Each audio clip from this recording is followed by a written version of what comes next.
¿Ahí? ¿El cable ahí? Vale. Sí. ¿Así pongo el libro? Como usted mande. Vale, a ver si se ve bien.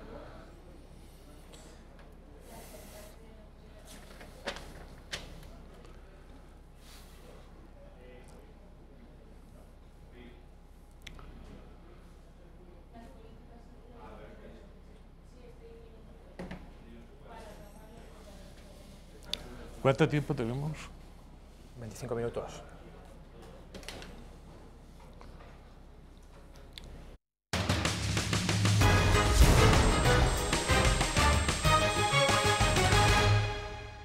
Se incorpora a la mesa de nuestra redacción abierta Agustín Rodríguez, autor de este magnífico libro Batallas y campañas navales españolas, pero casi que me gusta más el antetítulo, El león contra la jauría. Agustín, bienvenido. Muy buenas tardes. ¿Por qué ese título de El león contra la jauría? Porque es el hecho que durante la mayor parte del siglo XVI y XVII España era el primer imperio mundial, oceánico, y todos los demás potencias que eran enemigos nuestros. Con lo cual el león, el animal emblemático de España, tenía que luchar contra una jauría de enemigos constantemente. No solo contra unos u otros, sino todos. Bien en forma de relevos o bien en grupo. ¿Hay algún ejemplo en la historia como el de España que librase más de 38 años de batallas navales? ¿Han continuado? Que yo sepa, no. Al menos en tiempos modernos y recientes, la época de la pólvora. Y es sorprendente porque además es una guerra que es España sin aliados, al menos en el mar, y luchando desde el mar de la China contra los piratas chinos y japoneses hasta el mar Egeo luchando contra el Imperio Otomano. Señor Rodríguez, se habla de que Inglaterra había arrebatado el control de los mares a España a partir de 1588. Sin embargo, esto no es cierto, no es del todo cierto. ¿Quién y por qué difunde este mito? Bueno, el mito, como tantos otros, forma parte de un capítulo de la leyenda negra española que se refiere a que nuestros marinos no sabían ganar batallas, perdieron casi siempre, etcétera, etcétera, que se ha repetido insistentemente. Y este mito, que es un mito muy extendido en Gran Bretaña, donde siguen creyendo la mayor parte de la gente que la primera vuelta al mundo la dio Drake, que la dio solo que 60 años después que Elcano, solo 60 años después, pues quieren arrancar con esa victoria, que no fue para tanto una trayectoria imperial, lo que no es cierto. La paz se firma en 1604 y la paz es favorable a España. Esa paz, ese Tratado de Londres de 1604, ¿qué supuso? Pues supuso que Inglaterra dejó de apoyar a los rebeldes holandeses y se convirtió en un aliado de España. Es más, poco después, el príncipe de Gales, que luego sería Carlos I de Inglaterra, vino a España dispuesto a casarse con una infanta española, así que... Y tan contentos. Por cierto, la primera colonia inglesa en el Nuevo Mundo es de 3 años después del tratado con Inglaterra. Es Jamestown y se funda en 1607. Así que no fue una guerra que ganaron, precisamente. Bueno, ¿nos puede dar una pista que el Tratado de Londres del año 1604, si fue favorable a España, que lo fue, nos da una pista, digo, de que entonces los marinos españoles, la Armada Española no era tan mala como la pintaban, ¿no? No. Si Inglaterra se hubiese impuesto siempre a la Armada Española, ¿por qué demonios habría de firmar ese tratado de 1604? No, y efectivamente, y sobre todo, si ya habían conquistado el dominio de los mares en 1588, ¿qué demonios estaba haciendo Nelson 2 siglos después? No debían haber conquistado mucha cosa, la verdad, porque para entonces incluso habían perdido Estados Unidos, que fueran sus primeras colonias en tiempos de Nelson, justamente. Señor Rodríguez, los ingleses, no es ningún secreto, que han sabido y muy bien vender su historia, vender todas las batallas, las que han ganado y sobre todo las que han perdido también las han sabido explotar con mucha agudeza. Sin embargo, fueron los holandeses quienes en el siglo XVII acarrearon más problemas a España que los propios ingleses, aunque la fama la tienen los propios ingleses. Es que hay un error muy común entre la gente que le gusta la historia y los historiadores, es imaginar que las cosas han sido poco más o menos siempre como son hoy o como las recordamos, y no. En el siglo XVI y durante buena parte del siglo XVII, los que llevan la primacía en muchas innovaciones técnicas, económicas, en la introducción de la bolsa, montones de cuestiones, son los holandeses, no los ingleses, aunque luego los ingleses se las han atribuido. Curiosamente, una vez que hicieron retroceder un poco al Imperio Español, la Primera Guerra, que fueron varias seguidas, estallaron entre ellos por ver quién se quedaba con el papel principal. Bueno, me gustaría, señor Rodríguez, historiador, profesor de la Universidad CEU San Pablo, que nos detuviésemos en dos batallas. La primera de ellas, la de Abrojos del año 1631. Ahí se enfrenta la armada hispano-portuguesa contra los holandeses. ¿Qué sucede en esa batalla? Bueno, pues sucede lo que tenía que suceder, porque los que más experiencia tenían eran los españoles, a pesar de que los holandeses sí es cierto que tenían algunas otras ventajas. Y eso que se dice que no entendíamos el uso de las nuevas armas como la artillería, hombre, me parece sorprendente que si los tercios españoles estuvieron ganando batallas 150 años en Europa, fue porque justamente España fue la que introdujo las armas de fuego en los ejércitos, desde los arcabuces a los cañones. Decir que justamente nosotros no sabemos utilizar por las tácticas y por una cosa que falsean directamente las películas de piratas. Normalmente los que buscábamos el abordaje éramos los españoles, justamente porque los galeones iban los soldados de los tercios, y eso era un enemigo terrible. La otra batalla en la que me gustaría que profundizásemos lo que podamos es el desastre anglo-holandés en Cádiz, en el año 1631, 1625, en las costas gaditanas.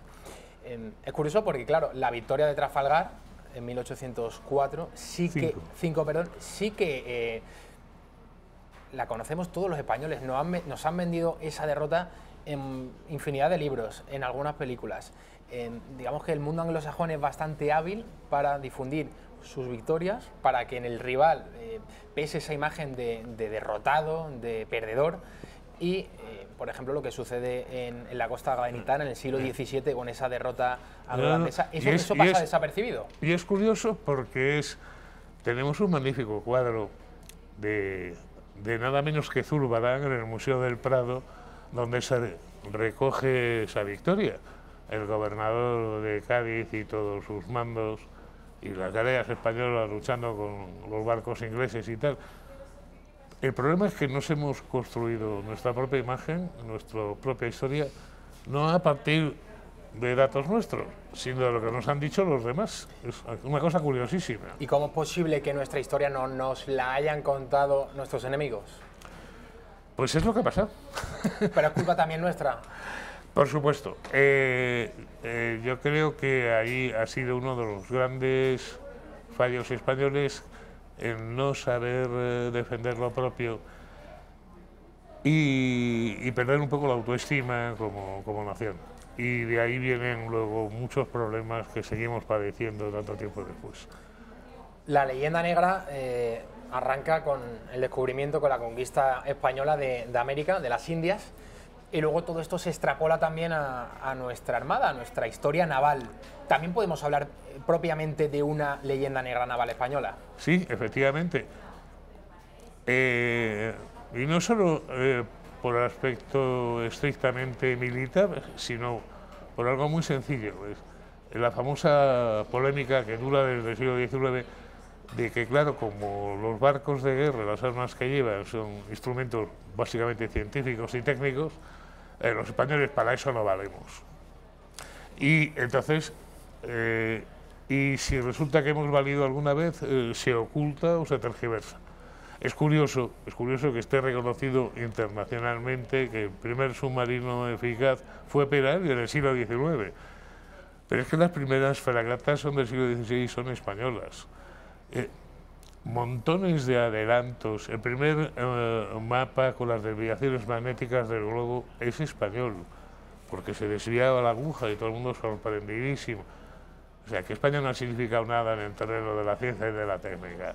Bueno, es que no nos acordamos, no se ha investigado y claro, aparte de otras cosas, somos una empresa que nos creemos la propaganda de los competidores, lo cual es bastante estúpido ya de por sí.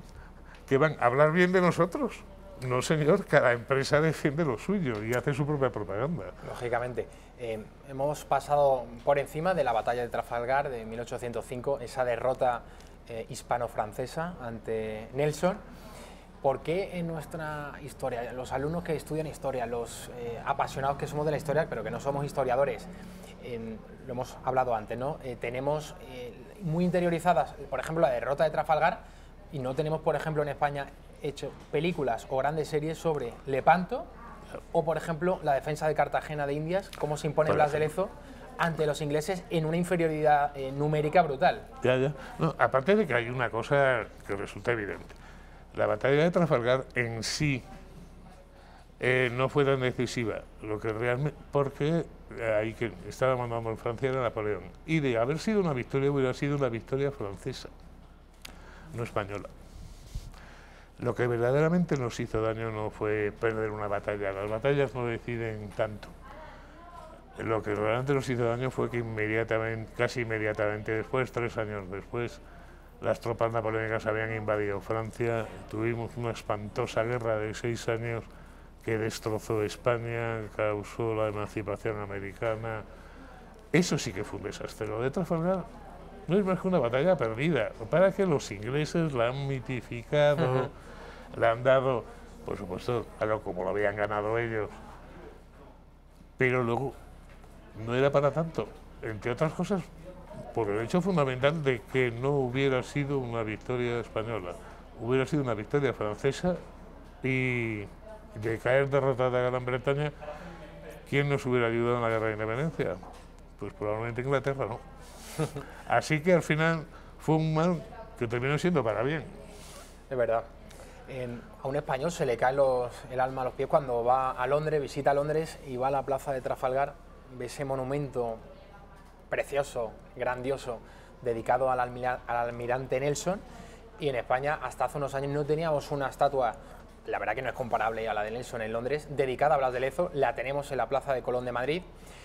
La verdad que se hizo no por propuesta del Estado, del gobierno, de los políticos españoles, sino que fue una propuesta de la sociedad civil, de la gente de la calle, que entendió que este gran marino vasco merecía, por su defensa de Cartagena de Indias, pues un lugar en la historia de España. Bueno, los casos se repiten. No hay ningún monumento en España de Lepanto, y eso sí que fue una victoria decisiva.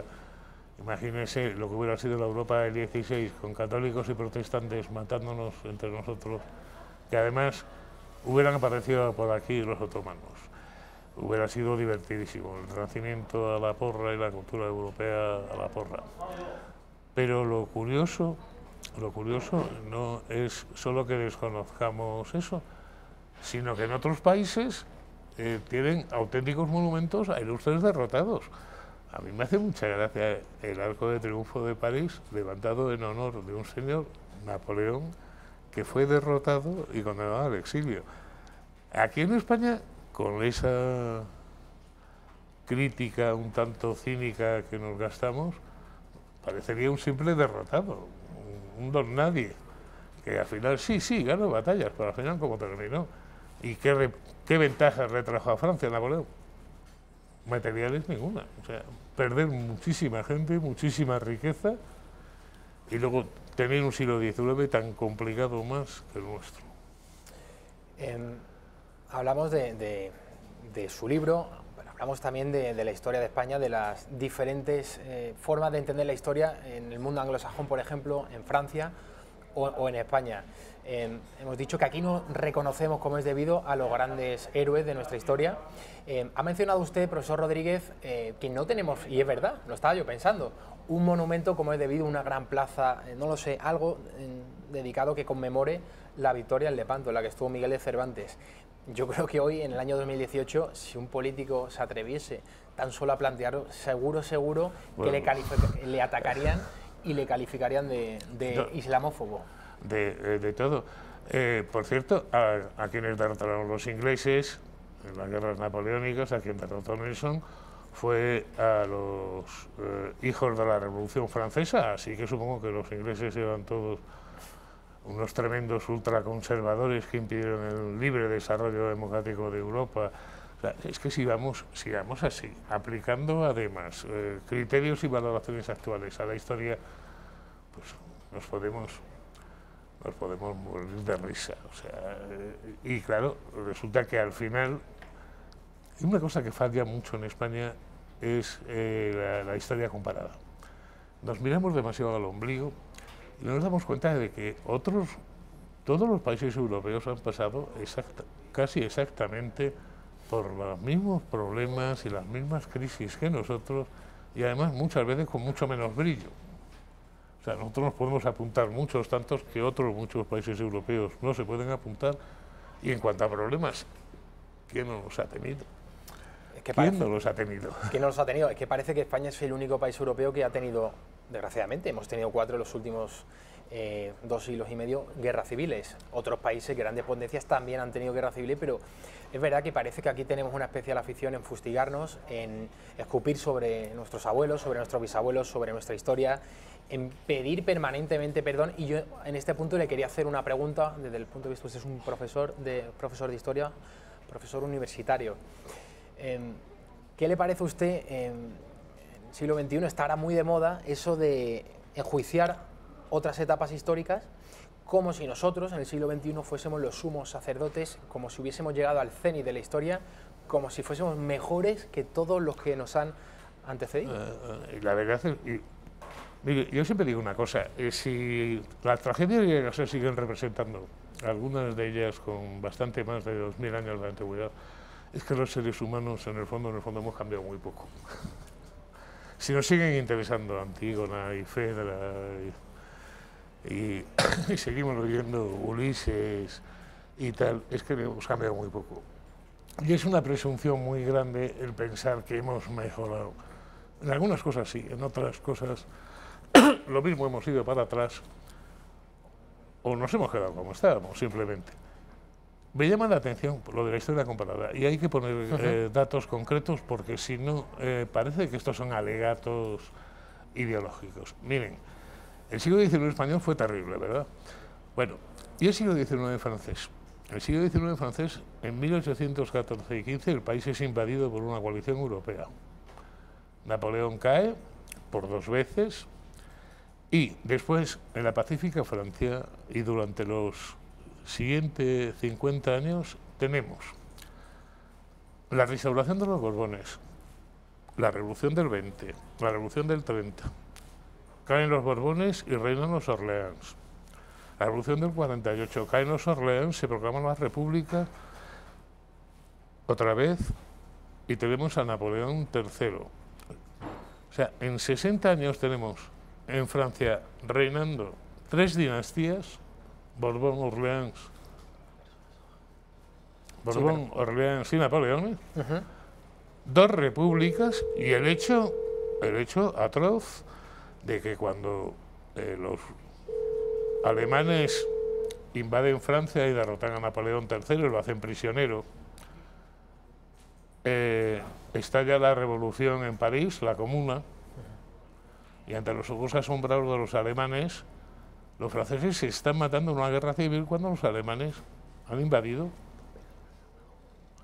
Cuando los alemanes han invadido medio país. O sea, delante del invasor, se están matando en París. En Trafalgar, no sé que muchos historiadores no son aficionados a la novela histórica, pero bueno, yo entiendo que Benito Pérez Galdós le gusta a casi todo el mundo. En su episodio nacional Trafalgar, que es magnífico como todos los que escribió, ahí se daba cuenta, se narraba la grandeza del pueblo gaditano atendiendo a esos marinos ingleses heridos. Eso es muy cierto y eso es muy bonito. Es que después de la batalla hubo una tempestad y los barcos chocaron contra la costa y la costa se llenó de náufragos de las tres nacionalidades, españoles, británicos y franceses. Entonces, desde el primer momento, las autoridades españolas, pero además, espontáneamente, el pueblo y la guarnición de Cádiz empezó a recoger a los náufragos sin distinción de nacionalidad, a atenderlos, incluso a prestarles sus propias camas para que se recuperaran. Y esto cuando lo supo el almirante inglés, Nelson ya había muerto en la batalla, su sucesor Collingwood, le impresionó de tal manera que decidió ipso facto poner en libertad a todos los prisioneros españoles, que aquellos no eran enemigos, que eran adversarios y ya la batalla había terminado. O sea, devolvió a todos los prisioneros españoles y solo bastante después a los franceses. Agradecidísimos del trato y tal. Al final, después de una cosa tan horrible como es la guerra, como es un combate y luego después un temporal, la humanidad se impuso, y se impuso. Quien dieron el primer paso fueron los españoles de la costa de Cádiz, y espontáneamente. También es verdad que las órdenes eran de tratar a todo el mundo por igual y bien, pero los primeros gestos fueron espontáneos. Señor Rodrigo, usted es profesor, por lo tanto usted conoce, yo creo que los profesores son los mejores termómetros de cómo vienen las nuevas generaciones. Es verdad que hoy en día se tienen los mayores adelantos técnicos, el acceso al conocimiento nunca ha sido tan fácil como ahora. Sin embargo, yo creo que aquí hay una gran paradoja. ¿Usted diría que las nuevas generaciones están más preparadas? Bueno, en el punto de vista histórico, por ejemplo. En algunos aspectos sí. Mire, volviendo al pasado y volviendo al libro, en el mismo año 1625 de la defensa de Cádiz, del desastre anglo-holandés, los españoles y portugueses recuperan Bahía, que todo eso era la capital de Brasil. Y hay un Salvador de Bahía. Y hay un hermosísimo cuadro, otro, en el Museo del Prado, al lado de las lanzas, que también es una victoria de ese año, sí, en donde se conmemora la victoria sobre los holandeses al recuperar Salvador de Bahía y tal. Bueno, es una cosa preciosa a todos estos que se llenan la boca de tonterías, que el motivo central del cuadro, hecho para el Palacio Real, no es la victoria, los invencibles guerreros. El motivo central del cuadro es unas pobres mujeres con niños pequeños en los brazos curando a un soldado herido. Eso era la España de la Inquisición, la España genocida. Es la misma España de ese mismo año, de la rendición de Breda, que el general español Spínola le está sonriendo y siendo simpático con el holandés, que tenía todos los motivos para odiarle. Sí. Es decir, bueno, o sea, a lo mejor en algunas cosas hemos progresado, pero en otras cosas me parece que hemos ido para atrás. Agustín Rodríguez, historiador, muchísimas gracias por venir a la redacción abierta. Les recomiendo a todos ustedes ese libro que están viendo ahora mismo en pantalla, Batallas y campañas navales españolas, El León contra la Jauría. Este libro que va a ayudarles a conocer mejor la historia naval de España y también a que estén vacunados contra la historiografía anglosajona en general, que sigue empeñada en perpetuar la leyenda negra española. Señor Rodríguez, muchísimas gracias. A ustedes, muchas gracias. Nosotros vamos a publicidad y volvemos en un instante.